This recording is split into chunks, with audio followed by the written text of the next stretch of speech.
আসবে এই ফুলমুনের পরে সামনে যে নিউ মুন বা অমাবস্যা আসবে তার পরবর্তী সময়টা, বিশেষ করে সামনের এই ফুলমুন থেকে নেক্সট নিউ মুনের সময় পর্যন্ত,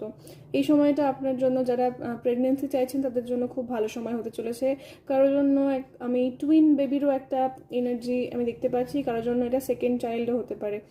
আর অন্যদের ক্ষেত্রে যেটা আমি বলতে চাইবো সেটা হলো যে এই সময় কাজ আপনাকে নতুন কিছুর প্রতি ওপেন থাকতে বলছে, সেটা আপনার কাজের ক্ষেত্রে হোক, সম্পর্কের ক্ষেত্রে হোক, নতুন কোনো আইডিয়ার প্রতি, নতুন কিছু কোর্স করার ক্ষেত্রে, নতুন কোনো জার্নিতে যাওয়ার ক্ষেত্রে কাজ আপনাকে ওপেন থাকতে বলছে, যেটা আপনাকে অনেক আনন্দ এনে দেবে এবং ফুলফিলমেন্ট এনে দেবে। কিছু জনের ক্ষেত্রে আপনি যে লোকেশনে রয়েছেন তার থেকে